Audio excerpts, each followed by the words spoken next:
Ito ay rated SPG, striktong patnubay at gabay ng magulang ang kailangan. Bago umuwi si Rigor ay matindi muna ang mga kaganapan sa presinto. Namatay kasi si Colonel Suarez at nahuli naman ni Agustus sila Amanda.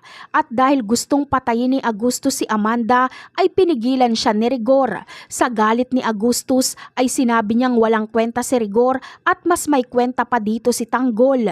Nagdilim ang paningin ni Rigor kaya binugbog niya si Agustus hanggang sa mawalan ito ng malay. Samantala, sa pag-uwi ni Rigor sa San Dimas ay agad niyang nabalitaan sa mga tsismosa na nagwala si Tanggol. Kaya dumiretso si Rigor kay chairman para klaruhin ang nangyari. Nirekomenda ni Rigor na dapat mawala na daw umano si Tanggol. Gusto niyang pagbawalan ni chairman si Tanggol na pumunta sa San Dimas. Pero lingid sa kaalaman ni Rigor ay nakatambay lang si Tanggol at inaabangan si Rigor. Kaya naman, habang naglalakad si Rigor pa uwi ng bahay ay sinalubong siya ni Tanggol. Agad na nakatutok ang baril ni Tanggol kay Rigor.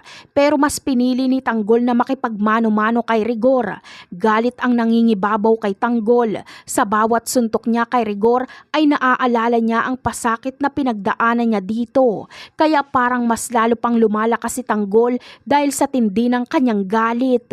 Uubusan ng hangin si Rigor kaya babagsak siya. Papaulan na naman siya ng suntok ni Tanggol hanggang sa hindi na makilala ang mukha ni Rigor. At sa bandang huli ay papatayin nga ni Tanggol si Rigor. Tatadtarin niya ito ng bala. Bagamat sinubukan siyang pigilan ni Marites pero hindi nagpapigil si Tanggol. Ito ang karma ni Rigor.